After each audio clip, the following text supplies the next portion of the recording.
Challenges تو آج سب سے بڑا چیلنج یہ ہے، لیجٹمیسی کا چیلنج ہے۔ اچھا، کہ کیا الیکشن درست تھے، کیا یہ عوام کے مینڈیٹ سے حکومتیں بن رہی ہیں، یہ سب سے بڑا چیلنج پیدا ہو گیا ہے۔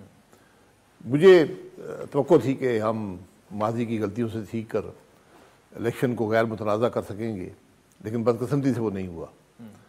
اور آج ایک عوام کے اندر ایک مایوسی ہے الیکشن کے حوالے سے، یہ سب سے بڑی تشویشناک بات ہے، بہت تشویشناک بات ہے کہ لوگ ایک عجیب اضطراب میں ہے کہ یہ الیکشن میں ہوا کیا ہے، ووٹ کہیں اور پڑا ہے، جیتنے والے کو۔ اچھا بھائی صاحب، یہ جو آرگیومنٹ دیا جاتا ہے کہ ایسا تو ہر الیکشن میں ہوتا ہے، 18 میں ہم نے دیکھا، 13 میں بھی تھا، 8 میں بھی تھا۔ ٹھیک ہے، اچھا ہوتا ہے تو اچھی بات ہے۔ نہیں، آپ سے میں پوچھ رہا ہوں نا کہ آپ کیوں اس دفعہ سمجھ رہے ہیں کہ یار اس دفعہ جو ہے وہ واقعی یا تو میں نے ہمیشہ کہا ہے کہ ہر دفعہ آپ نے الیکشن چوری کی ہیں، ملک نے نقصان اٹھایا ہے۔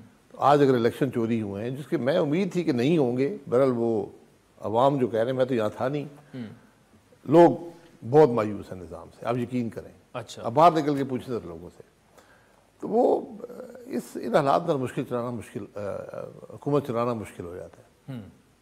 آپ مرکز کی بھی بات کر رہے ہیں، پنجاب کی؟ مرکز سب حکومتیں جو، اچھا، سب حکومتیں۔ تو آپ حکومتوں کو چلتا نہیں دیکھ رہے زیادہ؟ تو چلنا آپ کس کو کہتے ہیں؟ وقت گزارنا چلنا تو نہیں ہوتا نا۔ 5 سال آپ پورے کر لیں گے پھر کیا ہوگا؟ آپ کچھ کنٹریبیوٹ کر سکیں گے، ملک چلا سکیں گے، ملک کا نظام بہتر کر سکیں گے۔ تو ان ادر ورڈز آپ یہ کہہ رہے ہیں کہ اگر حکومتیں آپ 5 سال چلا بھی لیں، آپ کچھ کنٹریبیوٹ نہیں کچھ کر پائیں؟ کنٹریبیوٹ نہیں کر سکیں گے۔ آج جو لوگ حکومتوں میں آ رہے ہیں، سب پہلے بھی حکومتوں میں موجود تھے، پچھلے 5 سال میں بھی تھے، اس سے پچھلے 5 سال میں بھی تھے، اس سے پچھلے 5 سال میں بھی تھے۔ کیا تربیت انہوں نے حاصل کی ہے جو اس دفعہ وہ بہتری دکھا سکیں گے، اور خاص طور پہ الیکشن اتنا متنازع ہو جائے۔